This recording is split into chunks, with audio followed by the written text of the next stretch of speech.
dans ce lycée Demba Diop de Mbour. Donc, dire tout simplement qu'on ne peut pas parler du lycée sans pour autant regarder dans le rétroviseur, convoquer l'histoire pour parler tout simplement du parrain. Le parrain qui était le député maire de Mbour, oui, oui.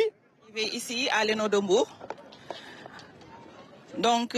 D'accord, donc priorité. Voilà, c'est le président de la République, son Excellence Bassirou Diomaye Diakhar Faye, qui vient d'arriver ici à l'ENO de Mbour pour la journée Setal Suñu Réew. Donc il vient d'arriver, il est en train de saluer les officiels.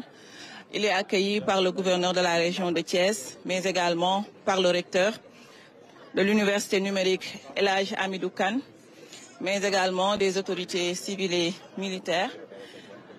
Donc le président de la République, Bassirou Diomaye Diakhar Faye, qui va effectuer une visite ici à l'ENO de Mbour. Nous sommes au quartier Golf, stable de l'ENO, pour également s'enquérir un peu de la situation ici à l'ENO de Mbour, mais également des dispositions qui ont été prises un peu dans la formation innovante, mais également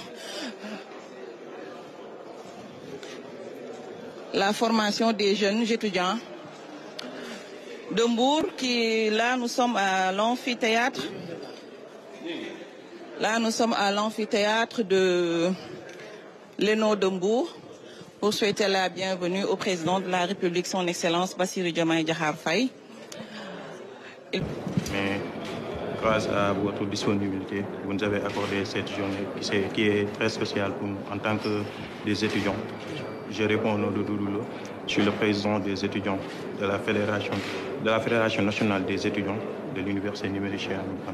Vraiment, c'est un honneur et un plaisir de vous accueillir aujourd'hui dans l'espace numérique ouvert et que nous sommes constitués par ENO et espace numérique ouvert. Et nous sommes des représentants et nous sommes élus par nos pères et camarades étudiants. Il y a ici M. Salou Faye qui est le président du bureau des étudiants, c'est lui qui gère ici, et qu'il y a d'autres, et que nous sommes sur 17 sites. Nous sommes répartis sur 17 sites et que nous sommes sur 8 régions.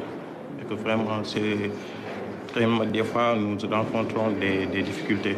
Et actuellement, vous savez qu'on est resté 3 mois sans connectivité et que qui dit université numérique sache que vraiment c'est une université qui a besoin de la connectivité et que vraiment, monsieur le président, nous voulons que vous nous aidiez à régler ce problème parce que depuis 3 mois, nous n'avons pas de connectivité et que nous disons université numérique à vocation, nous allons faire nos cours, les tests de connaissances et les examens, tout sur la plateforme et que sans cette connexion, nous ne pouvons pas vraiment accéder. Nous avons rencontré le ministre récemment et nous avait fait des promesses, mais jusqu'à présent, sérieusement, il n'y a rien voilà, qui avance. Donc nous prions, monsieur le président, en tant que le père de la nation, de nous aider à régler ce problème le plus rapidement possible. Bon, c'était ça que je tenais à vous dire et remercier encore l'administration centrale et monsieur le recteur qui est un père du mois pour nous et vraiment et magnifier ces gestes parce qu'il est toujours disponible pour les étudiants. Vous savez que c'est quelqu'un que nous étudiants, nous estimons beaucoup. Merci beaucoup, monsieur le président. Merci. Ça, c'est la salle open space, comme vous l'avez dit. On en a une capacité de 200. Ces salles-là nous permettent de relayer les étudiants nouvellement orientés, si qu'on les forme en initiation en informatique, pour qu'ils aient une main au niveau de la plateforme, avant qu'on leur donne les outils de travail. Ces salles nous servent aussi de faire les examens en ligne, comme vous le savez, tout est numérique au sein de l'université. En grosso modo, c'est ça nous sert de ça.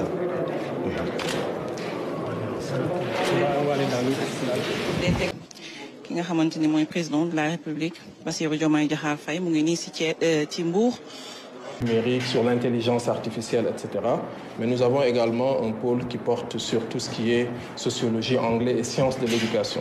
Vous l'avez constaté par vous-même, la difficulté que l'on peut avoir dans ce type d'entreprise, c'est justement la question de la qualité de la connexion.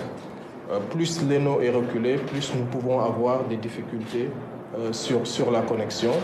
D'ailleurs, actuellement, nous avons une difficulté sur la connexion avec une restriction de la part d'un opérateur qui empêche nos étudiants justement de pouvoir étudier normalement. Ça fait plus de 2-3 mois que cette restriction-là a été opérée et nous comptons justement sur votre appui et votre soutien pour qu'à la rentrée du 7 octobre, que nos étudiants puissent étudier dans les meilleures conditions. Nous avons, comme on a dû vous le dire, 70 000 étudiants et le projet, c'est d'aboutir à 50 espaces numériques ouverts sur le territoire national, permettant ainsi à beaucoup de jeunes Sénégalais et Sénégalaises de pouvoir accéder à l'enseignement supérieur, mais également à des Africaines et à des Africains de pouvoir accéder à l'enseignement supérieur. Merci. Ay garab donc mu war fi jëmbat benn garab boo xamante ne bii moom njiitu réewum président de la République moom moo koy def su ko defee nag muy loo xamante ne bii lu symbolique la fii si école bi donc moom la ñuy xaarande fii moom njiitu réew mu ànd ak ki nga xamante ne mooy professeur Moussa Lo mu di recteur université numérique Cheikh Hamidou Kane donc mi ngi noonu ñuy gis que mu ànd ak ñi nga xamante ni itam mooy waa Eaux et Forêts ñu war a jëmbat garab nekk lu am solo ndaxte biñ ko dalee tàmbali ba léegi journée setal suñu réew yi itam dañ ciy boole li ñuy wax benn phase de reboisement ndax jamono yi ñuy wax jamonoy changement climatique ak yu ni mel jëmbat garab nekk na loo xamante ni bii day am solo bu baax a baax ci li nga xamante ni bii mooy jaww ji coppite jaww yi ñuy wax saa su nekk donc njiitu réew mi itam mi ngi noonu ak pelle bi di def reboisement bi un acte patriotique un acte de citoyenneté également pour vraiment donner le bon exemple aux jeunes générations, nettoyer mais également reboiser pour le bien de l'environnement et pour également lutter contre les changements climatiques. Donc c'est un exemple qu'il faut perpétuer, montrer aux jeunes pour leur permettre vraiment de comprendre son importance. Donc le président de la République mi ngi noonu jëmbat na garab bi muy loo xamante ne bii tamit lu am solo la rawatina jamono ñuy wax changement climatique tàngoor bu métti bi taw yu bari yi loolu yëpp bu ñu doon jëmbat ay garab yu bari dina ko moytandiku bu baax a baax donc muy joxe exemple itam di wan ndaw ñi ne bale nettoyer baax na waaye jëmbat garab itam nekk na lu am solo waaw mi ngi noonu nag njiitu réew mi di arrosé kon nag ku nekk fa nga ne ci sa gox wala sa école boo defee lii gëm naa ne dina bokk ci li nga xamante ni bii day wàññi coppite jaww yi nga xamante ni ñu ngi koy xeex boobu ba tey te mënaguñ cee am ay solution donc njiitu réew mi président de la République Bassirou Diomaye Diakhar Faye bu jógee fii nag day wutali lycée Demba Diop parce que foofu lañ koy xaarandi foofu itam am na mobilisation bu am solo bu fa am mu mel ni kon tey Mbour moo ay ci 5e journée li ñuy woowee journée setal suñu réew setal nettoyer loo xamante ni bii dina permettre askan wi itam di ci gis seen bopp bu baax a baax moom nag njiitu réew mi nekk koo xamante ni bii ci département bu Mbour la soqeekoo commune bu Ndiaganiao donc nag waa Mbour seen doom moo leen seet si donc muy lu am solo feeñ ci lycée Demba Diop nag ñu ko fay xaarandi parce que foofu la jàngee de 97 à 2000 donc moom njiitu réew mi président Bassirou Diomaye Diakhar Faye mu war a dem nag defi pèlerinage comme ni ñu koy waxee maanaam delluwaat ca fa mu soqeekoo muy lu am solo donc Ibrahima Ndong nga xamante ne moo di 5e édition setal suñu réew ci loolu nag am na ay programme ay activités yu am solo yoo xamante ne président de la République Bassirou Diomaye Faye war na ko def fii nga xamante ne moo di lycée bi wante am na bu ci gën a am solo boo xamante ne dañ ko jagleel réhabilitation lycée bi ci loolu nag dina am maquette boo xamante ne dinañ ko présenter waaye tamit moom dina doon jamono joo xamante ne dina partager ak ñi nga xamante ne ñoo di communauté éducative bi ci li nga xamante ne moo di maquette boobu léegi nag Banel am na ñoo xamante ne ay anciens professeurs am lañ ku ci mel ni Samba Ndiaye bi nga xamante ne c'est un professeur de français professeur. waaw Ibrahima jërëjëf. waaw c'est un moment de bonheur hein. que d'avoir été le professeur de français. du président en première et en terminale actuellement. bare ça veut dire que xam nga nit ki boo ko jàngalee ñaari at. ci xelam intelligence am ça moom mooy président Bassirou Diomaye Faye. intelligence faite en chair et en os. yar fait en chair et en os. ak tey ak dal en chair et en os. kon boobu kontaan nañu à travers moi y a tous mes collègues qui sont là-bas. salle beeg ñu jàkkoor leen nii. foofu la doon jàngee. kon maa ngi lay bàyyi nga def direct bi. dëgg la maa ngi nuyu askan bi yëpp ni la wax Mbour kontaan na. jërëjëf tous les anciens professeurs sont contents. jërëjëf professeur vraiment c'est un honneur tey nga dalal sa ancien élève nekk tey le premier des Sénégalais. c'est une fierté immense. ku mënoon jàng la nag. merci professeur Samba Ndiaye. waaw kon nag dégg ngeen sirène bi noonee président de la république mu ngi mooy ñëw noonu gis ngeen cortège bi à l'image le président de la république gannaaw ba mu bàyyi ko fi nga xamante ne moo di ENO bi mu ngi ñëw fii nag ci lycée Demba Diop fii nag la ñu war a amalee li nga xamante ne moo di cérémonie officielle bi à l'image le cortège présidentiel di ñëw nag gannaaw ba mu bàyyi ko fi nga xamante ne moo di ENO bu Mbour fas yéene nag ñëw fi nga xamante ne yàgg na fee jàngee ba am diplôme am maanaam baccalauréat depuis 2000 gis ngeen ko cortège présidentiel franchir na li nga xamante ne moo di portail lycée Demba Diop bu Mbour fas yéene nag dugg si fii naka noonu amal nag ay activités yu mucc ayib yoo xamante ne day marqué la 5e édition bi nga xamante ne dañ ko jagleel setal suñu réew mu nekk nag un moment boo xamante ne moment d'échange la de partage waaye tamit di waxtaanee lépp loo xamante ne dafa jëm ci wàllu scolarité lépp loo xamante ne dafa jëm ci environnement lépp loo xamante ne dafa jëm ci nekkinu askan wi rawatina nag ndongo ñi. donc nag c'est un moment boo xamante ne le président de la République dina échanger ak une poignée d'élèves yoo xamante ne dañuy am vraiment opportunité bi pendant une demi-heure échanger avec le président de la République ci loo xamante ne ay questions réponses lay doon mu nekk nag un privilège pour certains élèves du lycée Demba Diop de Mbour. kon nag à l'image le président qui descend comme ça pour venir présider en tout cas cette 5e édition de la journée nationale setal suñu réew boo xamante ne nag initiative bu am solo la initiative boo xamante ne ñu ngi koy lawal fépp ci Sénégal muy loo xamante ne nag tey jii Mbour desul benn yoon gannaaw Mbour est à l'honneur à l'image le président Bassirou Diomaye Diakhar Faye buy dellu si ci béréb boo xamante ne xam na lool di béréb boo xamante ne fii la jàngee béréb boo xamante ne fii la amee baccalauréat di béréb boo xamante ne tey amul lenn luy secret ci moom waaye nag étape bu gën a am solo bi nga xamante ne dina am fii mooy la présentation de la maquette relative à la réhabilitation du lycée Demba Diop de Mbour. Comme vous le savez, c'est un lycée qui croule sous le poids de l'âge et qui nécessite en tout cas un coup de jouvence.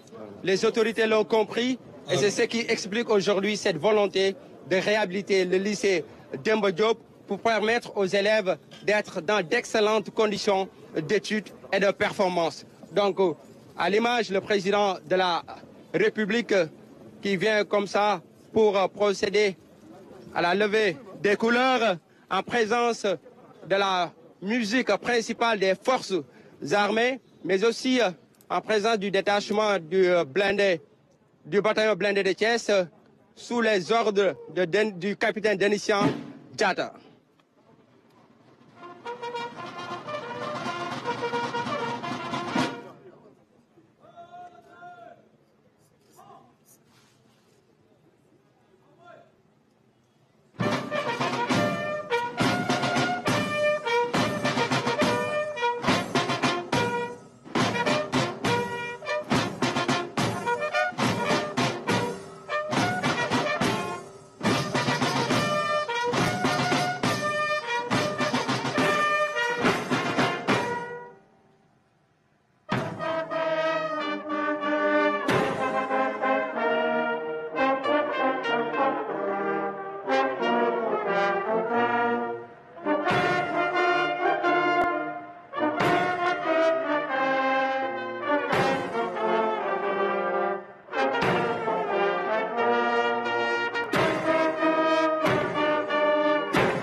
national, le président qui salue le drapeau national accompagné de la première dame.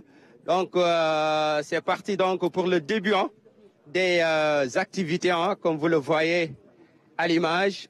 Le président qui va effectuer une visite de stand, l'occasion d'être en contact avec certains élèves qui sont au niveau de la formation professionnelle, mais aussi l'occasion pour certains élèves d'être en contact direct avec le président de la République pour lui poser certaines questions.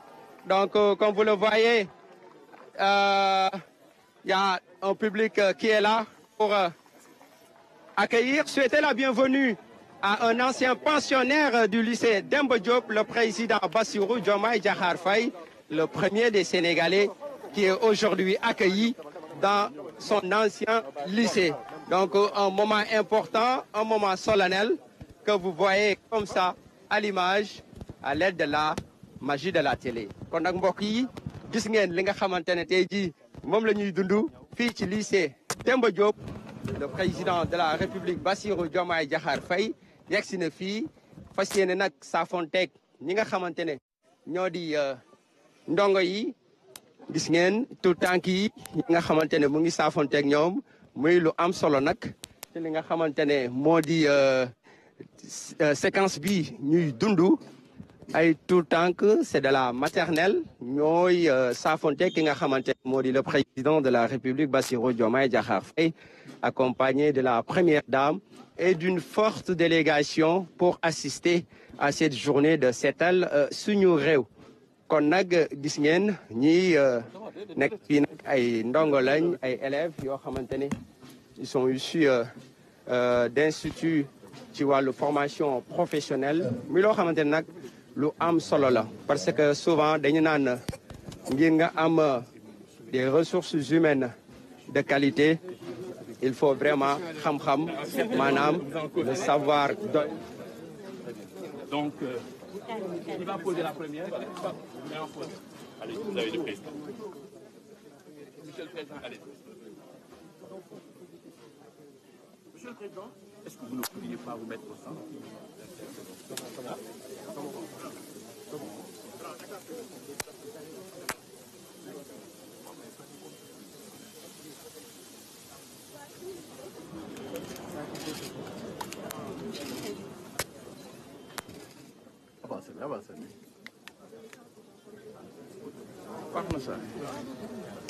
xamante ne ñu ngi ko doon wax sànq ci wàllu programme bi le président qui est en train de le faire avec certains élèves muy loo xamante ne nag lu am solo la ñu teewu ko nag fas yéene déglu ko muy lu am solo nag gis ngeen ndongo yi nag di profité di échanger ak seen njiitu réew muy loo xamante ne nag lu am solo la loo xamante ne ñu ngi ko doon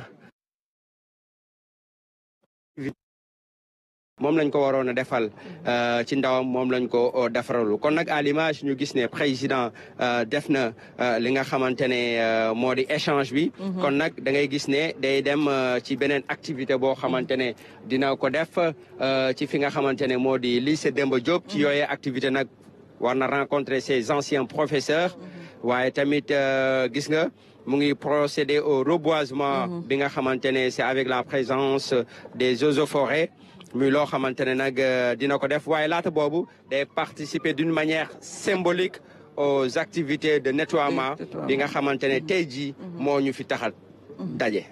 Effectivement, Ibrahima, 5e édition de la journée Setal Suñu Réew. Donc c'est un acte patriotique mais également symbolique de citoyenneté pour montrer aux jeunes élèves qu'il faut nécessairement un environnement sain, un esprit sain dans un environnement sain. Les coups de râteau du président. Les coups de râteau du président Bassirou Diomaye Diakhar Faye. Donc voilà, pour montrer l'exemple, montrer aux élèves aussi que dans cet environnement-là, qu'ils doivent tenir leur école propre pour leur permettre aussi d'avoir de très bonnes études et aussi d'avoir un esprit assez libre pour comprendre. Donc, muy exemple bu am solo. Donc, mi ngi noonu xale yi di ko tàcc di wane ni itam bëgg nañ ci li nga xamante ni njiitu réew mi ñëw na def ko fii tey. Di leen wan yoon bi rek en tant que ndaw tànk yi nga xamante ni ñoom bis bu ñu màggee tànk yooyu la ñu war a taxawee Ibrahima. Effectivement, Banel, un acte symbolique qui revêt une grande importance. Comme il a dit tout à l'heure, hein, lorsqu'il échangeait avec les élèves, l'humilité qui doit être vraiment gravée en lettres d'or dans le vécu quotidien de ces potaches. Parce que tout simplement, on a l'habitude de le dire que l'avenir d'un pays appartient à sa jeunesse. Mais quelle jeunesse? Il faut que ça soit une jeunesse instruite, il faut que ça soit une jeunesse imbue de valeurs. Et aujourd'hui, le président, accompagné de sa première dame, sont en train de montrer un très bel exemple. Effectivement, et ces valeurs-là, les élèves ne peuvent l'acquérir que dès le bas âge, c'est-à-dire à l'école. Donc l'école, ce n'est pas seulement un endroit pour venir faire des études et rentrer, mais c'est un endroit également pour façonner l'être humain, pour façonner celui qui sera responsable de l'avenir de son pays.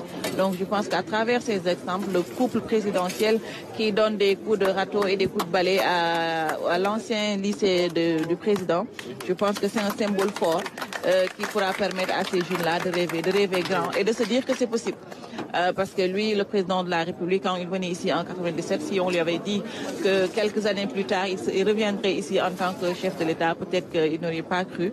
Mais bon, c'est les valeurs vraiment d'humilité et qu'on lui a inculquées et de discipline que ses professeurs, ses promotionnaires ont toujours vanté, qui lui ont permis d'arriver à ce stade. Donc les élèves doivent s'inspirer de l'exemple du président de la République, Bassirou Diomaye Diakhar Faye.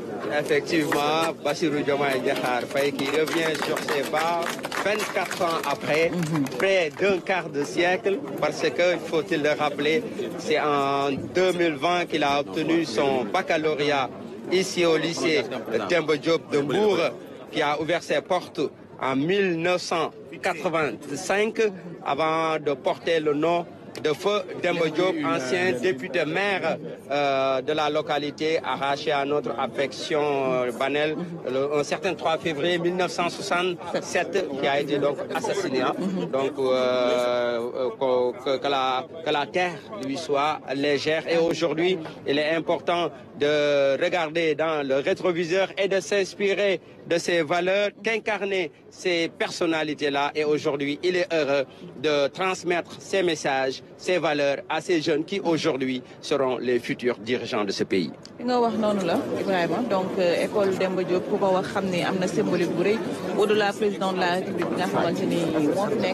symbolique du moins qui nous toute école bi Demba Diop ancien député maire xamanteni mom itam dañ ko góomoon mu doon ci année 1967 muy ñuy fàttaliku itam parce que lu mu liggéey ba ñu tuddee ko non seulement lycée bi mais tuddee ko également stade Demba Diop bi nekk Dakar mooy lu am solo nii nag ñi gis ñitu réew mi muy def li ñuy woowee reboisement bi nag def na ko sànq fële ca ENO bu Mbour mu ñëw defaat ko fii donc encore une fois ni ma ko waxee woon rek day wane ni jëmbat garab nekk na lu am solo rawatina jamono ñuy wax jamono changement climatique di wax coppite jaww ji donc ku nekk fa nga nekk war nga di sóoraale jëmbat garab jëmbat rek du ci yam waaye itam suivi bi maanaam di ko toppatoo ndaxte bu garab yu bëree rek réew mi gën a naat yenn jafe-jafe yi ñuy rencontré ci wàllu jaww ji itam dina wàññeeku bu baax def na ko ENO bu Mbour def na ko fii donc exemple ku nekk sa école boo fa delloo itam def fa benn garab day wane ne rek ne bu yàggee Sénégal dina gën a naat te yenn jafe-jafe yi itam dinañ ko mën a moytandiku bu baax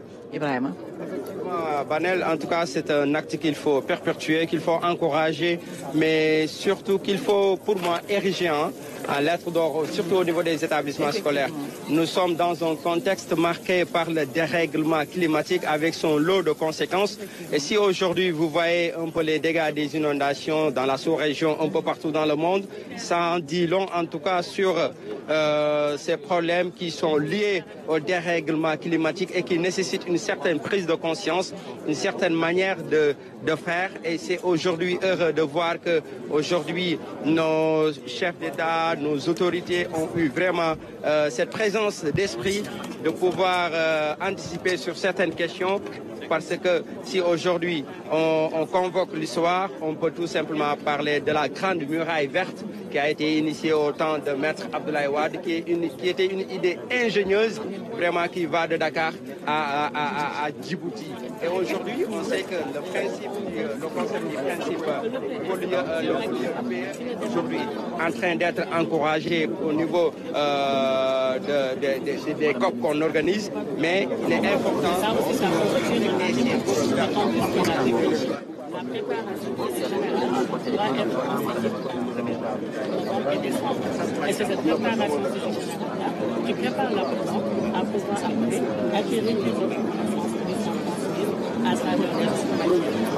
Ça n'a jamais été le cas au Sénégal. Pour éviter également le BTS, des fois les cours de BTS démarrent à partir du mois d'avril, ce qui comporte une véritable pour les adultes et peut-être même les expositions dans certaines parties. Ça fait partie du programme, et lors du conseil interministériel sur la rentrée du Sénat, ça fait partie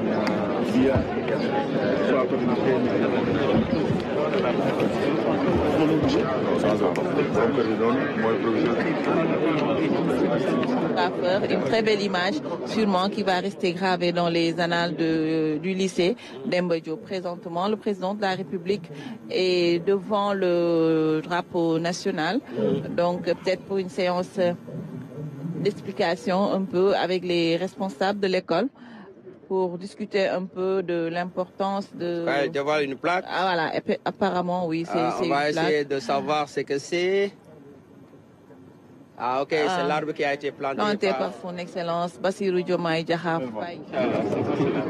2024. Donc, comme je le disais, ça va rester gravé dans les annales de l'école, comme son passage en tant que président de la République, mais les archives retiennent également son passage en tant que brillant élève ici au lycée Demba Diop. Et comme pour dire que l'arbre du président mérite d'être entretenu. Bien sûr.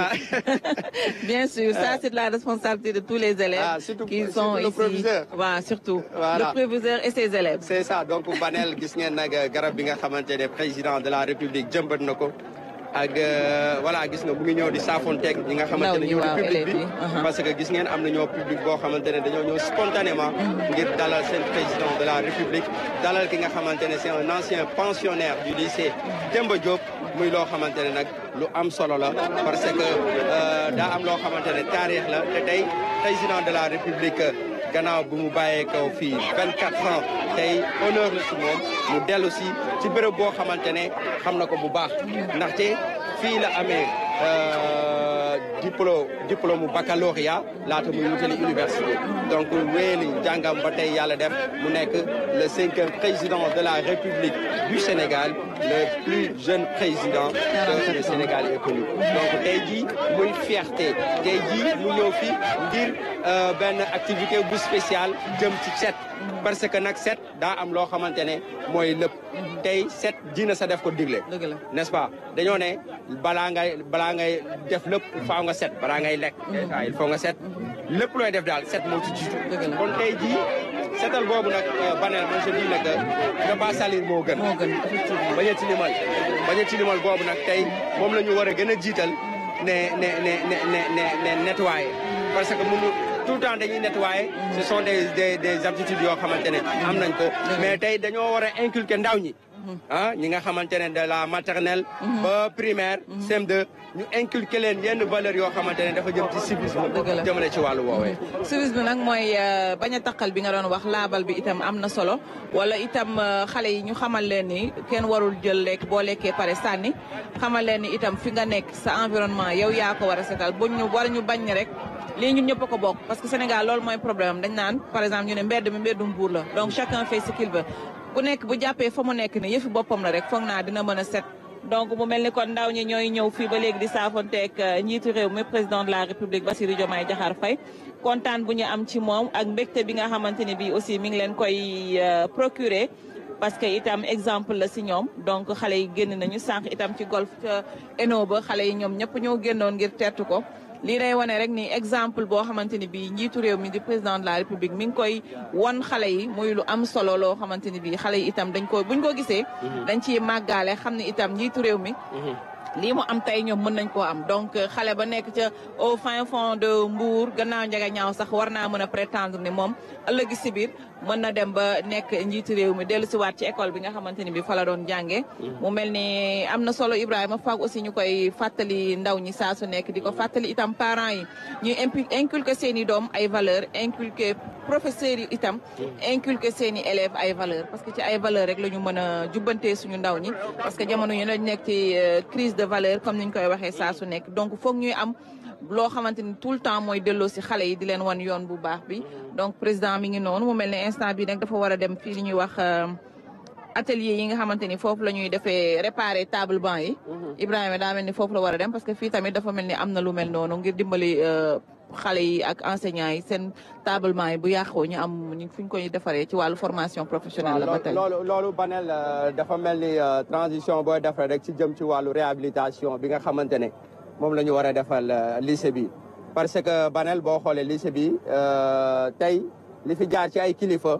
mérité na vraiment ñu réhabilité ko te aujourd'hui boo xoolee am na plaque boo xamante ne mu ngi fële ci kanam tey prévoir nañ ba présenter ko maquette bi ki nga xamante ne moo di le président de la République allant dans le sens de la réhabilitation de ce lycée qui a ouvert ses portes en 1985 avant de porter le nom de feu Demba Diop en 1967 donc un professeur dont le professeur français Samba Ndiaye et entre autres le professeur d'éducation physique qui sont bien installés pour accueillir en tout cas leurs anciens élèves et c'est avec beaucoup de fierté en tout cas comme tu l'as dit Banel que ces professeurs-là revoient aujourd'hui Bassirou Diomaye Diakhar Faye qui revient sur ses pas, qui est en train en tout cas de faire un pèlerinage dans une de ces salles de classe qu'il a eu à fréquenter en tant qu'élève.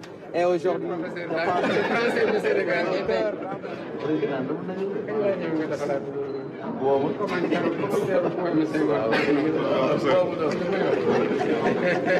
vêtu de ta couleur qui est vive, de ta forme qui est beau, voilà une main de lumière à caresser. Fier je suis professeur de français en première et en terminale. Vous le posez une question c'est moi absolument histoire, géographie. J'ai une question de l'SVT. Michel Gagnéga, professeur de SPS. Oui. Vous vous rappelez? Ça va. Je sais pas. Madame Kadeza.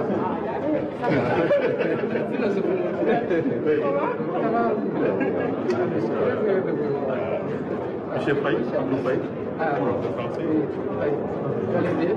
Monsieur Sambadier. Monsieur Yaye, presse.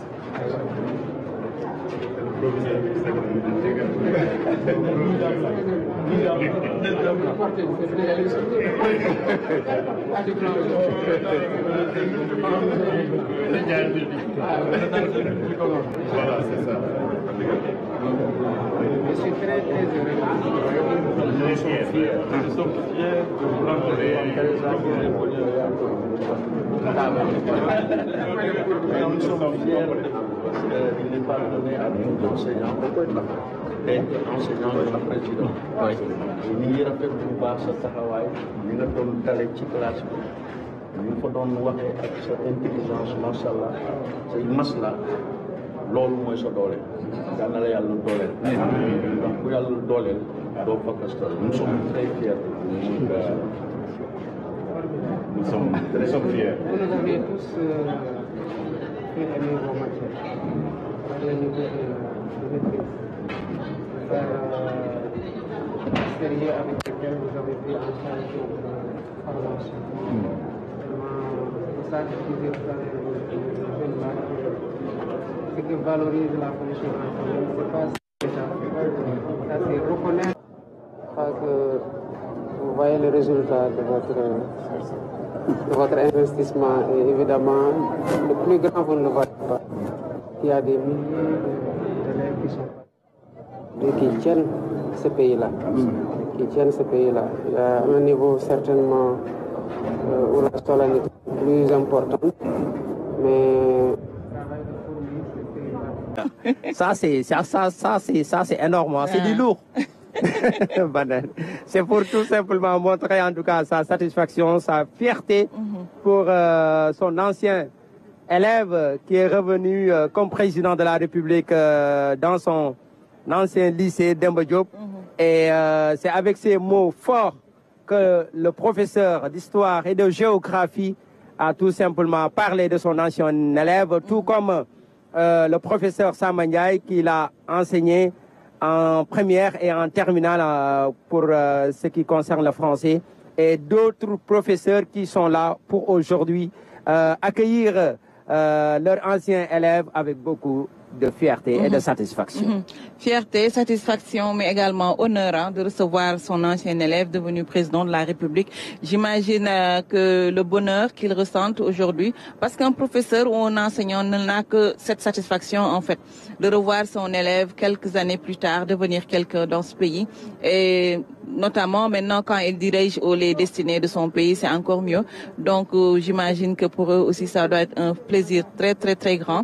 C'est l'occasion aussi de lancer un appel, Ibrahima, aux anciens élèves de retourner parfois, aller voir leurs anciens professeurs. C'est toujours bien et ça leur fait plaisir de savoir que l'élève est devenu quelqu'un. Donc loolu mooy li gën a am solo parce que boo jàngalee ndaw mu dem ay at ci ginnaaw fukki at ñaar fukki at dellusiwaat comme ni tey mu nekk président de la République foog naa mbégte boobu jàngalekat bu nekk bëgg na ko am. Donc jàngalekat yi aussi ñu gën a forger seeni élèves ñu gën leen a jege mu bañ a nekk rek relation jàng rek pare ci. Donc nii c'est des séances de salutation mais également de prise de souvenirs, de photos pour leur permettre aussi d'avoir des souvenirs de leurs anciens élèves. Donc foog naa lii am na solo bu baax a baax xale yi di ko gis, xale yi waroon nañu toog ñoom ñëpp tey seetaan lii xam ni am na solo jàng daal moo wóor. Walaay jàng wóor te xam-xam mooy njiit la ñuy faral di wax Banel. balaa nga naan naam ne fa tey loo doonul taalibeem doo doon sëriñam. Donc tey bu ñuy ñaax ndaw ñi ngir ñu jàng dafa am solo. Parce que bu fekkee ne yàlla def na nga am say diplôme. tey bu ñu demee bay jël ak diggante ki am diplôme ak ki amul diplôme. xamal ne yow mi am diplôme yaa ëpp chance fuuf ki nga xamante ne amul ay diplôme. kon nag ndaw ñi bu leen di ñaax ci njàng. xam leen ne seen réussite boo leen ko amee dina neex waajur yi trop. waaye nag yéen ndaw yi lay gën a neex. ndaxte réussite boobu ngeen di am. yéen a koy njëkk a jëriñoo parce que am sa soxla fajal ko sa bopp amul lu ko dàq. kon nag tey ndaw boo xamante ne dañ koy ñaax ngir mu jàng.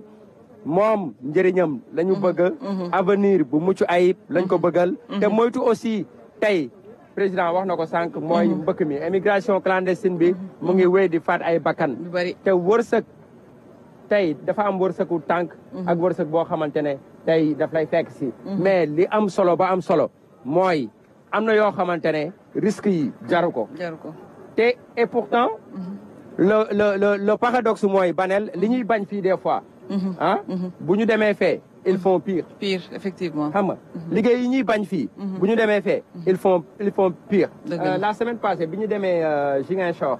ci cadre commémoration. le Joola bi.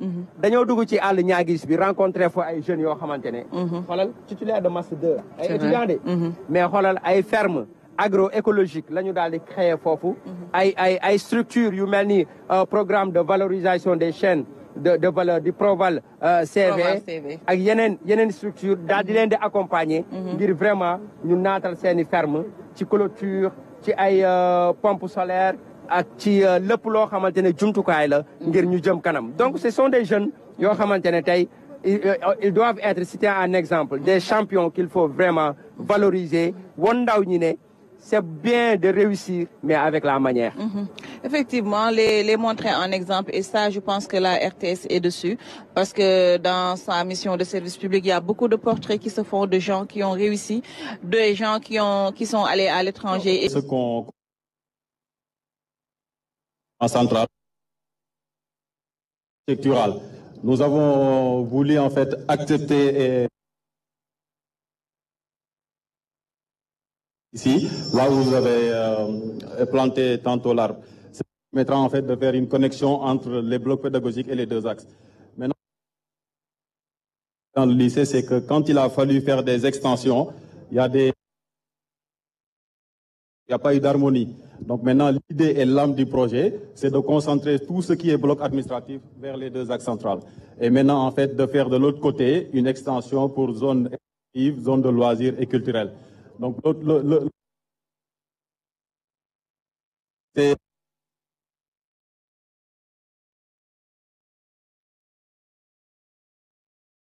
inclusif.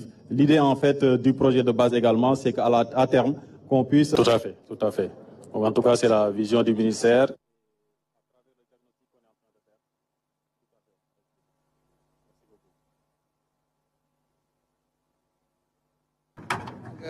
dégg ngeen kàddu yi nga xamante ne président de la république rotal na ko fii ci li nga xamante ne moom la ñu doon amal jëmale ko ci journée Set Setal bi di cinquième édition bi maanaam juróomeelu édition bi muy jamono joo xamante ne nag jamonoy échange la woon partage waaye tamit jël ay engagement ci gën a réhabiliter lycée bi nga xamante ne moo di lycée Demba Diop kon nag président mu ngi à l'image Banel ñu gis noonu président di saafonteeg askan wi fas yéene nag dellu gannaaw ba nga xamante ne depuis ci suba ba léegi mu ngi ci diwaanu Mbour.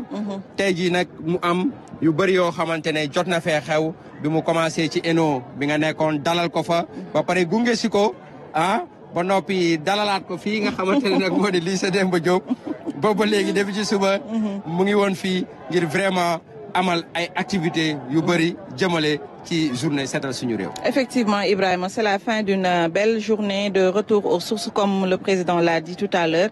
Donc, revoir son ancienne école, je suis sûr que c'est une journée pleine d'émotions pour lui, il l'a dit, et de souvenirs. Comme un film qui se reproduit dans sa tête. Donc, ces 3 années qu'il a fait ici au lycée Demba Diop, de 1997 à 2000. Donc, sont pleins de souvenirs qu'il garde dans sa tête, dans sa mémoire. Donc, il est revenu également sur l'importance de son école, mais également du projet de réhabilitation qui doit être fait ici dans le lycée Demba Diop. Mais également, le président de la République a eu l'occasion d'échanger avec les jeunes.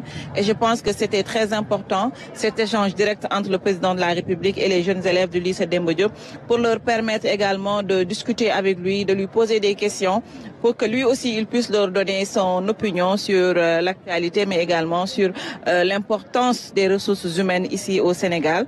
Donc, il est revenu sur les valeurs importantes qu'on doit aussi inculquer à nos jeunes, des valeurs d'humilité, des valeurs de sagesse, de politesse, de discipline, mais également de travail que chaque jeune doit avoir comme sacerdoce. Donc, c'est une bonne, belle journée qui se termine. Il a nettoyé, comme il l'a dit, il a reboisé également. Reste maintenant aux élèves et aux proviseurs vraiment de faire le suivi pour que l'arbre qu'on vient de planter ici au nom du président de la République, Bassirou Diomaye Diakhar Faye, puisse grandir et avoir une belle ombre. À l'image, le cortège du président qui repart après une belle matinée, une ambiance inhabituelle dans ce lycée plein d'histoire qui a vu défiler en tout cas plusieurs personnalités de ces pays, dont le 5e président de la République, Bassirou Diomaye Diakhar Faye.